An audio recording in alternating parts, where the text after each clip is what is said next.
Assalamualaikum warahmatullahi wabarakatuh. Alhamdulillah, salatu wassalamu rasulillah wa ala alihi wa sahbihi ajma'in. Amma ba'd. Kita bersyukur pada Allah kita bisa bersuah kembali melalui video ini. Video ini dibuat untuk kepentingan bahan pembelajaran perkuliahan yang bersifat daring dalam jaringan. Dengan video ini diharapkan teman-teman mahasiswa bisa mengetahui setiap topik yang menjadi bahan pembelajaran dari penjelasan singkat melalui video ini. Pada video sebelumnya saya sudah menguraikan tentang hadis maudhu, hadis palsu, yang mencakup 3 sub-bahasan. Pertama, konseptual, pengertian hadis maudhu. Yang kedua, sejarah lahirnya hadis maudhu. Yang ketiga, faktor-faktor lahirnya hadis maudhu. Dan yang keempat, cara mengetahui kepalsuan sebuah hadis. Secara umum, hadis maudhu adalah hadis yang dibuat-buat, yang kemudian mengatasnamakan Nabi. Jadi ada orang-orang yang tidak bertanggung jawab, ingin merusak sabda kenabian yang menjadi sumber dalam beragama dengan melakukan perbuatan-perbuatan yang tidak terpuji. Padahal Nabi sedari awal sudah mengingatkan kita, man kazzaba alayya muta'ammidan falyatabawwa maq'adahu minan nar. Barang siapa yang berdusta atas namaku, kata Rasulullah, maka dia seakan-akan menyediakan kursinya di neraka. Kemunculan hadis maudhu itu diawali ketika umat Islam mengalami fitnatul kubra, sebuah masa ketika orang-orang yang lahir dari pendidikan Rasulullah tersilau oleh kehidupan dunia sifatnya politis, politik, akibat perebutan kekuasaan, kekuasaan yang sifatnya kekhalifahan, yang diawali oleh terbunuhnya khalifah ketiga Utsman bin Affan radhiyallahu an, yang kemudian memantik keluarga Utsman yang kebetulan mati dibunuh, itu menuntut pertanggungjawaban khalifah yang menggantikan Utsman, yaitu Ali bin Abi Thalib radhiyallahu an. Bahkan yang paling ironi, menuduh Ali sebagai dalang pembunuhan Utsman. Sinilah bibit-bibit perpecahan, bahkan terjadi perang antar orang-orang ini, perang sifin yang pada akhirnya membentuk firqah-firqah, aliran-aliran dalam agama, mulai dari Khawarij,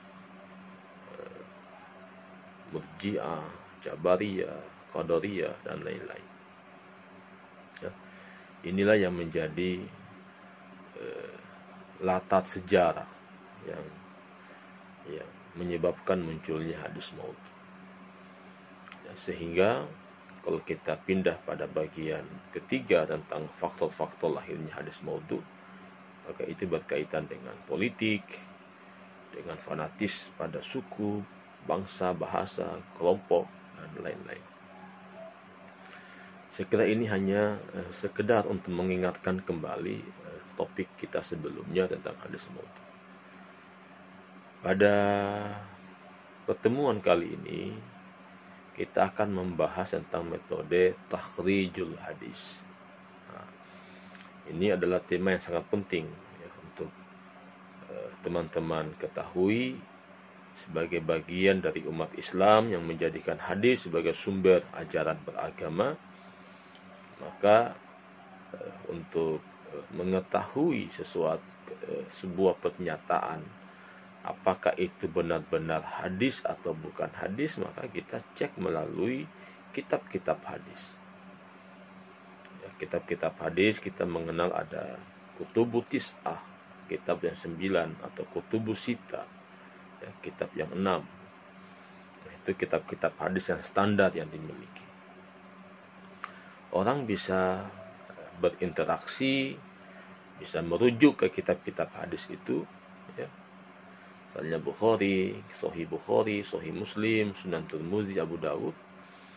Jika kita melalui pintu yang namanya takhrijul hadis. Ya, takhrijul hadis. Ya, ulama-ulama ini juga ya, ulama-ulama kodifikator hadis. Ya, yang mencakup ada kitab Sahih, kitab Sunan, kitab Musnad. Mereka juga dalam mukharrij. Orang yang pertama kali mengeluarkan hadis itu.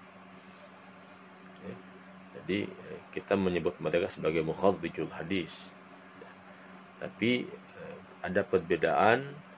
Ya, imam-imam itu mengeluarkan hadis dari hadis-hadis yang mereka terima dari guru.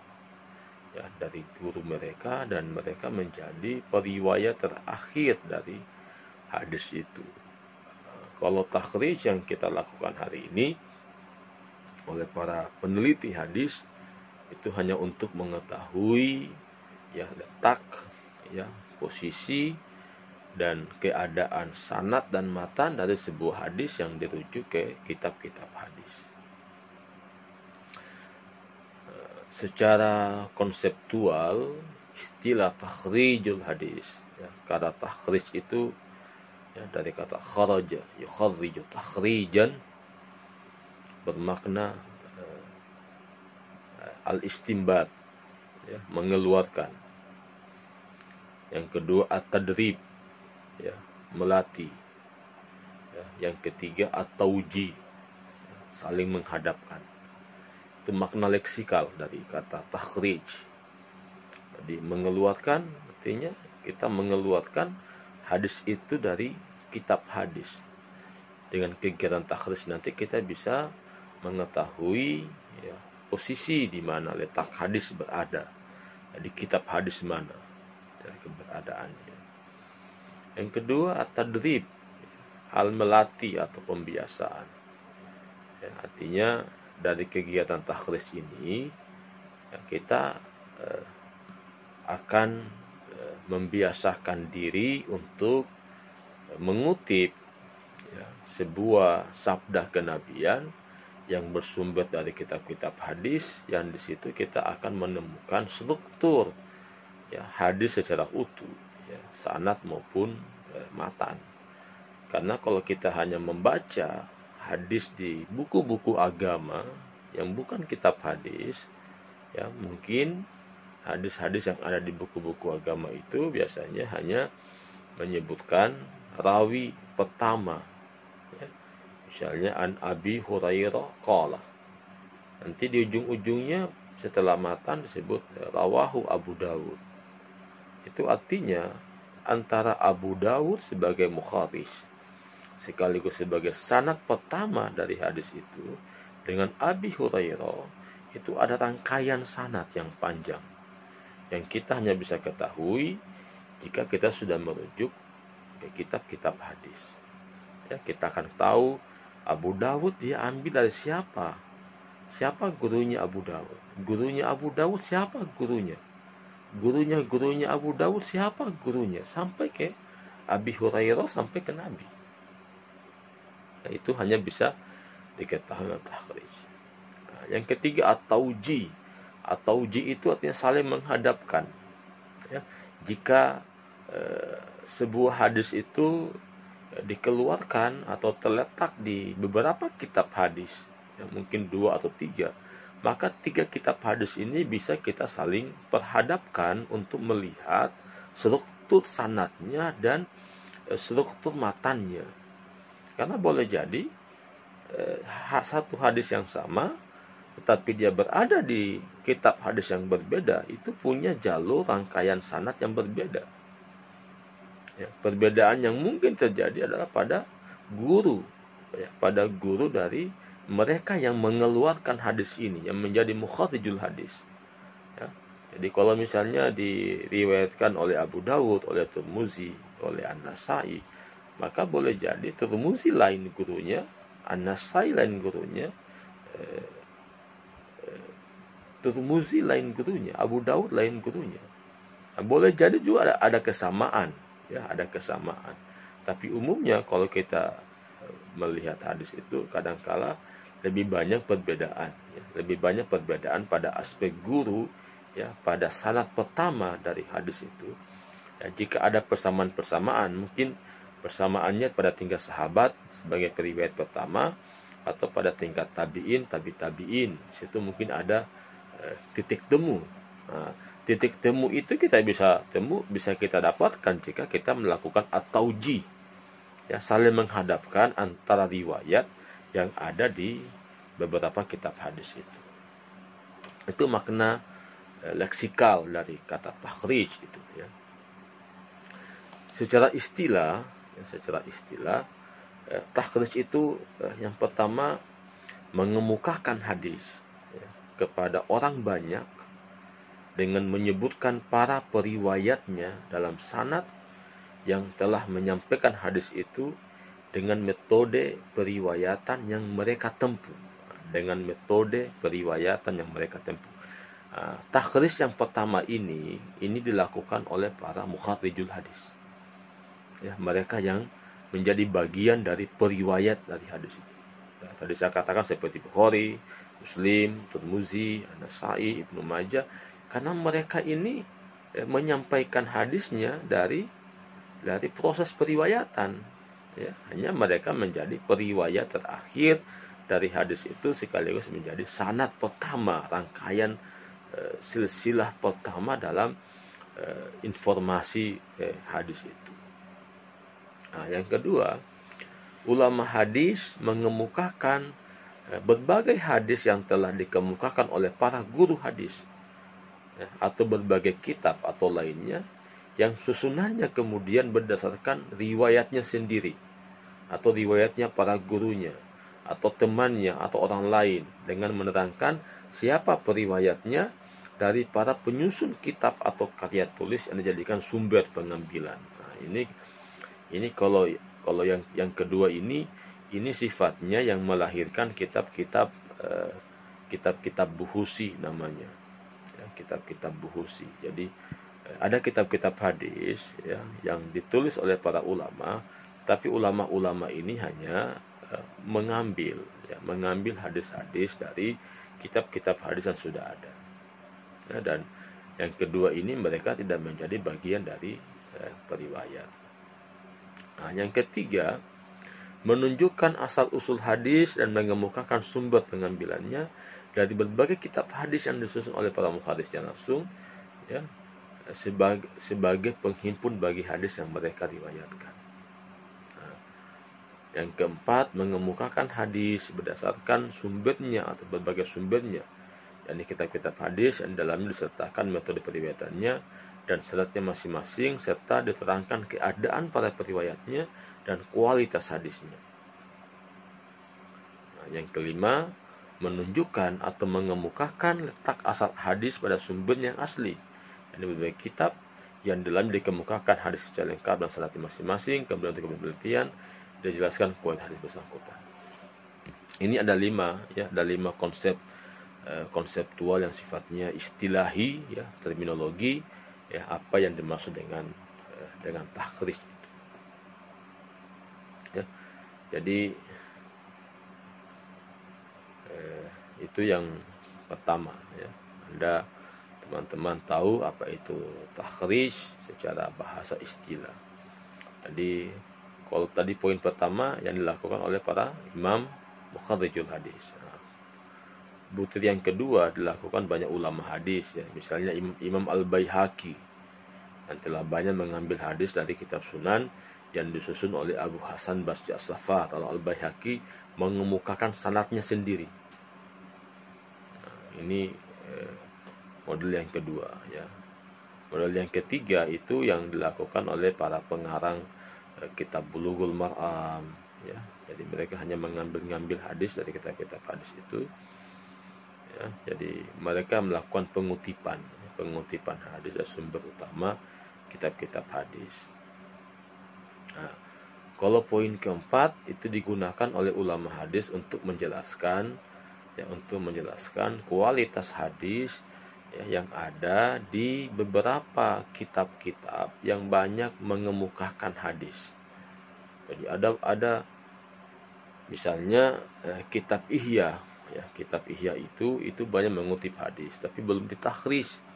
Ya, Imam Al-Ghazali tidak menjelaskan letaknya hadis itu di mana, di kitab mana. Maka itulah yang dilakukan oleh ulama, ya, yang melakukan kegiatan takhrij dengan konsep yang keempat itu. Nah, kalau yang kelima adalah, ya, kegiatan yang umumnya dilakukan oleh para peneliti sekarang ini, ya, untuk mengetahui letak suatu hadis, ya, susunan hadis baik sanad maupun matan untuk kepentingan penelitian, ya, sehingga kita bisa menentukan kualitas hadisnya. Nah, kita pindah pada aspek tujuan, ya, tujuan atau urgensi. Untuk apa kita takhrij? Ya, dari beberapa apa yang saya uraikan tadi, kita sebenarnya sudah bisa menangkap, ya, tujuannya. Yang pertama, untuk mengetahui asal usul hadis yang akan diteliti, ya, mengetahui asal usulnya. Ya, artinya kita bisa mengetahui di kitab-kitab hadis mana saja, ya, hadis yang menjadi objek penelitian kita ada. Nah, sehingga kita bisa menentukan sanad mana yang akan menjadi objek kritik kita, ya, demikian pula matan. Yang kedua, untuk mengetahui seluruh riwayat hadis akan diteliti. Jadi hadis dengan tema yang sama itu kita akan kumpulkan, dan dari kegiatan takhrij ini kita akan menemukan varian-varian matan yang boleh jadi berbeda-beda. Bahkan yang paling misalnya yang paling yang paling lebih jauh adalah terjadi perbedaan redaksi matan, terjadi mukhtalif. Misalnya gini, Anda ingin meneliti tentang ziarah kubur, pasti ketika Anda meneliti ziarah kubur, ketika Anda menggunakan kata ziarah atau menggunakan al-kubur, itu pasti menemukan dua redaksi hadis yang tampak bertentangan, yang mukhtalif, ya. Boleh jadi menemukan hadis yang melarang, juga menemukan hadis yang membolehkan. Ini semakin rumit ini pada akhirnya. Karena, ya, pada bagian nanti interpretasi makna, interpretasi matan hadis itu Anda harus menyelesaikan bagaimana mengamalkan dua hadis yang tampak bertentangan ini. Yang ketiga, mengetahui ada tidaknya syahid dan mutabi. Syahid itu adalah kolaborator di tingkat sahabat, ya, pendukung tingkat sahabat. Nah, kalau mutabi di bawah sahabat, ya. Artinya ketika takhrij kita sudah bisa mengetahui apakah hadis ini sifatnya gharib, ya, ahad misalnya, atau dia mutawatir. Kalau gharib berarti, ya, berat jika misalnya ditemukan satu sanad yang buruk yang kemudian akan merusak total hadis itu. Tapi kalau misalnya dia ahad lebih dari 2 atau 3, bahkan kalau perlu mencapai mutawatir, maka tingkat keamanannya lebih besar, ya, karena jika satu sanad yang lemah, ya, tapi ada mutabi yang pada posisi yang sama, pada tingkat yang sama, tabaqah yang sama, maka bisa saling mendukung,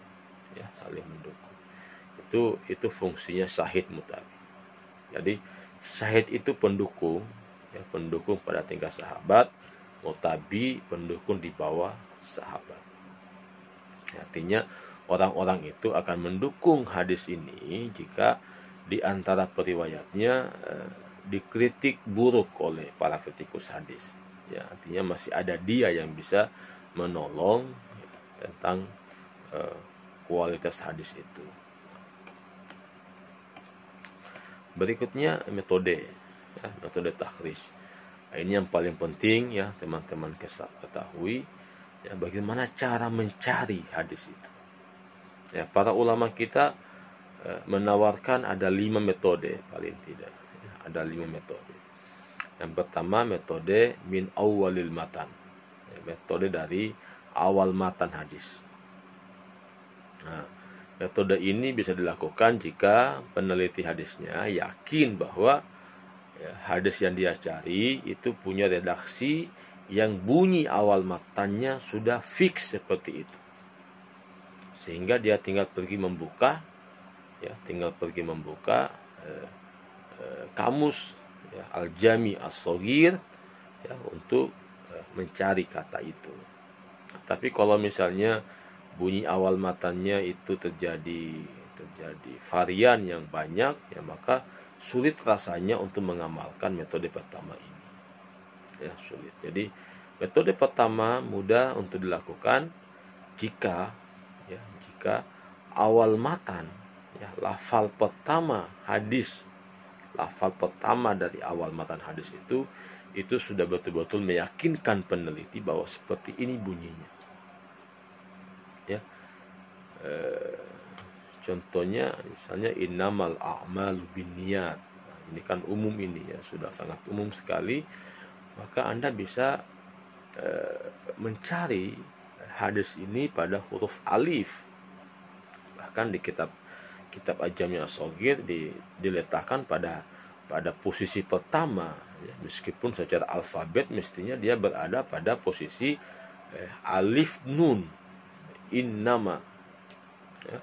Mestinya kan penyusunannya dia alfabetis, maka mestinya a, aba, ata gitu. Ini karena begitu pentingnya hadis tentang niat ini disimpan pada posisi pertama, innamal a'malu binniyat. Nah, yang kedua, ya, yang berikutnya, metode lafal pertama matan hadis ini, ketika kita merujuk ke kitab ke alat bantunya Al-Jami' As-Shaghir, itu informasinya hanya informasi referensi kitab. Ya, referensi kitab. Dia berada di kitab hadis mana. Tetapi kita akan mengalami kesulitan untuk kembali kepada kitab yang ditujukan itu, karena tidak menyebut secara lengkap bab mana. Nah, di bab mana hadis itu berada, hadis keberapa itu disebutkan, tidak jelas. Dia hanya menyebut kode-kode, misalnya kha Bukhari, ya, khal dal berarti ada di Bukhari Muslim misalnya. Kalau dia kode 4 berarti ada di 4 kitab sunan misalnya.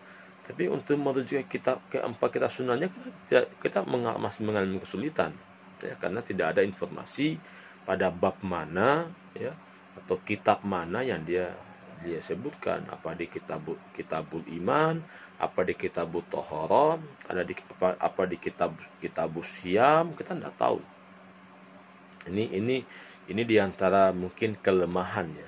Jadi, tapi dia hanya bisa membantu, ya, informasi data bahwa hadis ini ada di kitab-kitab ini.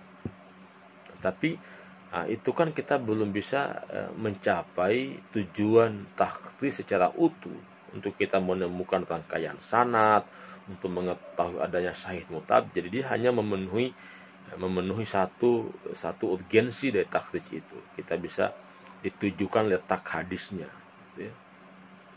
Itu yang pertama. Jadi ada kelebihan dari metode ini. Ya, kelebihannya apa? Kelebihan dari metode lafal pertama, kalau kita menggunakan Jami' As-Shaghir, itu sudah ada informasi tentang kualitasnya. Nah, jadi pengarang kitab itu di ujung hadisnya, setelah dia menyebutkan sumber-sumbernya, baru ada ada kode dalam kurung, apakah dia so, ya, apa dia sinha, apa soha, sohi, ya, apa dia doif, apa dia hasan. Itu simbol-simbol yang dia tunjuk. Jadi peneliti yang menggunakan metode awal matan itu sudah punya hipotesis awal, ya, hipotesis awal paling tidak tentang kualitas hadisnya. Apa dia sohi, apa dia doif. Ya, kalau dia doif akan semakin menarik ya ketika Anda ingin mengetahui pada posisi mana kedoifannya. Apakah sanadnya atau matannya. Kalau sanadnya di tingkat mana dia doif. Siapa periwayat yang mengalami masalah di situ. Nah, itu ya. Jadi yang kedua, teman-teman, ada metode takhris melalui lafal-lafal yang ada pada matan. Ya, jadi kalau kita meneliti, diberikan sebuah potongan hadis misalnya, ya, diberikan potongan sebuah hadis, maka potongan hadis itu pasti mengandung kata-kata di situ. Ya, kata-kata yang sifatnya fiil dan isim. Yang penting bukan huruf. Karena kita hanya bisa mencari hadis dengan kata-kata yang berbentuk fiil dan isim. Misalnya kalau kita mencari hadis la yanzurullah ila man jarra syaubahu khuyala. Sesungguhnya Allah tidak akan melihat pada orang yang memanjangkan kainnya. Ini hadis isbal ini. Maka kita bisa melihat pada yanzuru. Ya, yanzuru ini dicari bukan di yanzurunya, bukan di huruf ya, tapi kata dasarnya nazara. Nah, yang kedua jarrah, menjarrah, yang memanjangkan, jarrah. Yang ketiga saubahu, saubun, ya, pakaian. Yang ketiga, yang keempat khuyala, ya, khuyala. Ya, hanya saja metode yang kedua ini, metode takhris yang kedua ini bisa digunakan oleh mereka yang mengerti tentang bahasa Arab, ya, khususnya pada perubahan-perubahan huruf, ya, perubahan-perubahan huruf.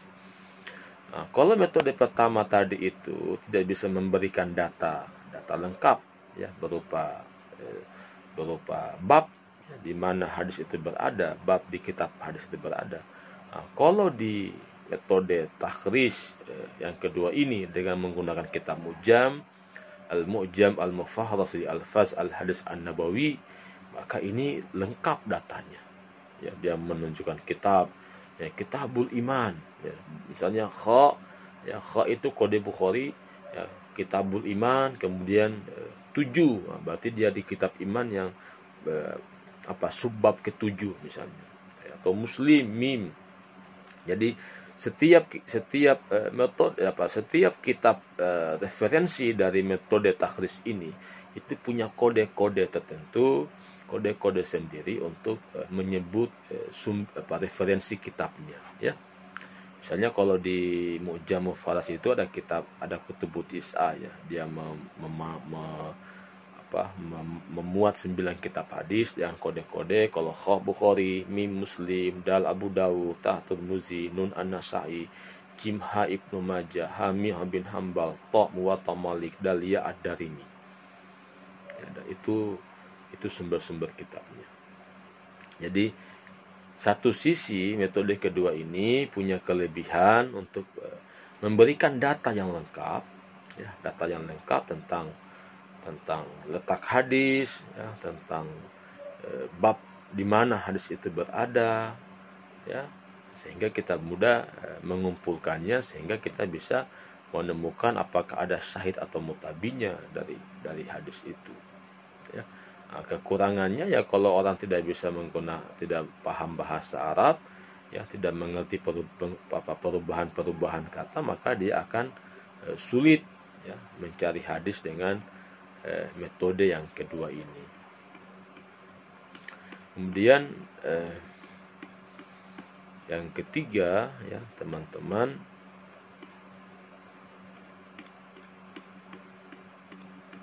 ada takhris melalui perawi hadis pertama. Ya, jadi takhris dengan perawi hadis pertama. Jadi metode ini ketika kita mengetahui nama sahabat ya, yang menjadi sumber pertama dari hadis itu. Nah, kalau misalnya kita tidak tahu siapa sahabatnya yang meriwayatkan hadis itu, maka kita sulit untuk menggunakan metode ketiga ini. Ya. Umumnya mahasiswa tafsir hadis ya atau para peneliti hadis itu lebih banyak menggunakan metode min awalil matan atau minal alfaz fil mutunil hadis atau fil matan ya. Metode awal matan atau metode kata-kata yang ada pada matan hadis. Kelebihan dari metode melalui rawi pertama hadis itu adalah metode ini memperpendek masa proses takhris ya. Jadi yang kedua, memberikan kesempatan untuk melakukan persanad. Nah, kekurangannya ya kalau tidak mengetahui sahabatnya susah untuk untuk digunakan. Yang kedua, akan ada kesulitan mencari hadis pada kitab yang dituju oleh metode itu. Ya. Metode ini menggunakan kitab-kitab musnad, kitab-kitab mujam, kitab-kitab atraf, gitu ya, yang disusun berdasarkan sahabat pertama, ya, nama sahabat pertama.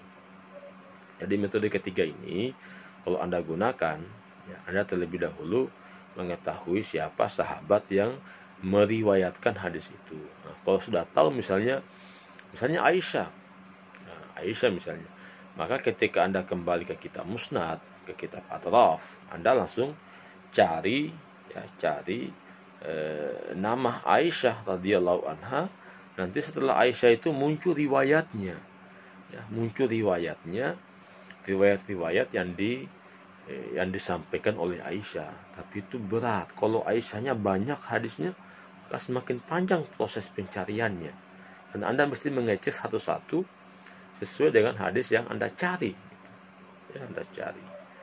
Jadi kalau tadi metode pertama menggunakan al-jami' as-shaghir, metode kedua menggunakan mujam al-mufahhal al-hadis nabawi, metode ketiga ini menggunakan kitab musnad, kitab atraf, ya, kitab mujam, ya. Nah, yang keempat, takhris melalui tema hadis. Jadi kalau Anda dikasih potongan, ya, potongan matan hadis, maka potongan matan hadis itu Anda bisa deteksi hadis itu berbicara tema apa. Ya, apakah dia tema taharah, apa dia tema sholat, apa tema puasa, apa tema zakat, apa tema haji, atau tema misalnya tema tentang perdagangan, misalnya kitabul buyu, misalnya tentang jual beli dan lain-lain. Jadi ya, kalau Anda tidak bisa menentukan tema utama, ya susah juga nanti menggunakan metode ini. Makanya sekali lagi, dari 5 metode ini ya, umumnya yang paling banyak dipakai ya min awalil matan dengan min alfaz fil matan, ya, min alfaz fil mutunil hadis. Ya, nanti dibaca saja di teks, materi teksnya. Saya kira saya tidak perlu panjang menjelaskan ini. Yang pasti bahwa setiap metode punya keistimewaan, punya kekurangan. Ya. Kalau metode tema ini ya, kelebihannya tidak membutuhkan pengetahuan di luar hadis. Jadi tidak perlu bahasa Arab. Ya, karena tidak ada yang mesti kita cek ya perubahan kata. Anda mesti punya kemampuan saja, kemampuan dalam menentukan tema, menarik simpul tema apa dari potongan hadis atau dari hadis yang Anda akan teliti itu. Nah, yang kedua, mendidik penelitinya untuk punya ketajaman analisa. Ya, ketajaman analisa untuk menentukan tema gitu. Yang ketiga, ya, metode ini memperkenalkan kepada peneliti ya, maksud hadis yang sedang dicarinya dan hadis-hadis yang senada dengannya. Jadi kita akan berinteraksi dengan boleh jadi banyak hadis ya, tapi dengan tema yang sama, tapi tidak menjadi lokus ya penelitian kita. Tapi itu akan membantu kita ketika kita pindah pada penelitian matan dengan memperbandingkan matan dengan matan hadis yang lain. Itu referensi hadis yang akan kita jadikan sebagai sumber perbandingannya lebih cepat gitu ya. Kekurangannya kalau hadis itu mengandung tema yang banyak ya. Mungkin ada 2-3 tema, maka kita sulit untuk menentukan mencari di mana. Yang kedua, terkadang pula pemahaman peneliti tidak sesuai dengan pemahaman penyusun kitab. Ya, kadang-kadang di kitab-kitab hadis itu satu hadis yang sama itu bisa dikemukakan di beberapa bab. Beberapa bab, misalnya satu hadis ada di bab iman, ada di bab buyu misalnya. Nah, itu artinya mukharisnya menetapkan hadis itu punya 2 tema. Ada bagian iman, ada bagian jual beli misalnya. Jadi kalau misalnya man gassana falaysa minna, itu kan falaysa minna bukan kelompok, dia bicara iman. Tapi kalau bicara gassananya menipu, itu bagian jual beli. Nah, nanti sulit untuk ini.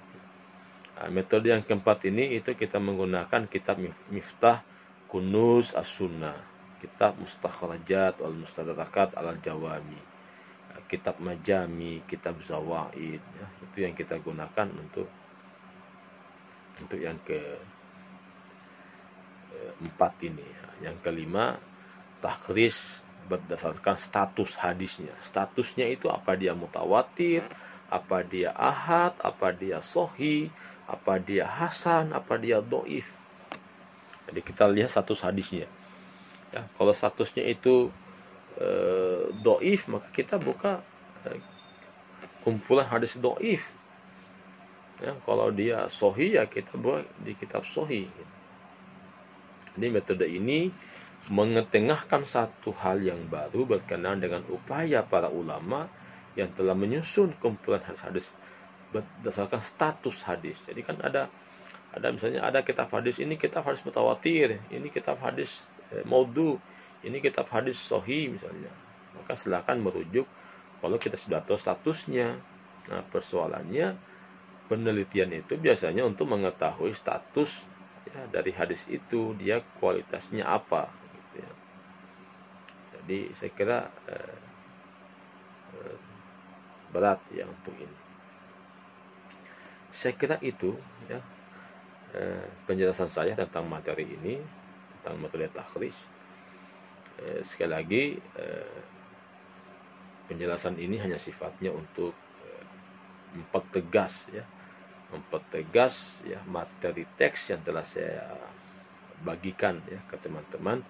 Silahkan dikomparasikan ya antara penjelasan lisan saya dengan penjelasan tulis saya ya. Mudah-mudahan ini Anda tidak bisa memahami secara utuh metode ini kalau tidak ada aplikasinya, tidak ada prakteknya. Jadi biasanya mestinya setelah teori ini kita harus mempraktekkannya ya, paling tidak memperkenalkan kitab-kitab alat bantu setiap metode, dan paling tidak Anda berinteraksi dengan kitab-kitab itu ya, karena ke depan menjadi syarat ya dalam penulisan akademik ya, jika kita mengutip sabda-sabda kenabian yang kita jadikan sebagai legalitas dalil ya dari sebuah karya kita, maka disyaratkan untuk merujuk ke kitab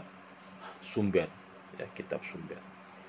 Anda tidak boleh mengutip hadis kemudian tiba-tiba footnote-nya Anda tulis lihat Laude Ismail Ahmad. Anda bisa, saya tidak punya kitab hadis ya. Artinya boleh jadi Anda menemukan hadis di buku saya, tapi tidak boleh Anda jadikan buku saya sebagai referensi Anda dalam mengutip hadis itu. Anda mesti merujuk ke kitab hadis yang standar. Nah, Anda bisa kembali kepada kitab standar itu kalau Anda melakukan takhris ya. Kalau tidak takhris susah untuk kembali ya. Mudah-mudahan ada manfaatnya ya. Jika uraian saya ini ada yang salah, saya mohon maaf ya. Mungkin guru-guru saya, teman-teman yang lebih dalam pengetahuan tentang takhrisnya bisa mengoreksi ya uraian saya ini ya, untuk saling melengkapi, saling mengingatkan. Kita semua punya kelemahan. Ya. Terima kasih banyak. Assalamualaikum warahmatullahi wabarakatuh.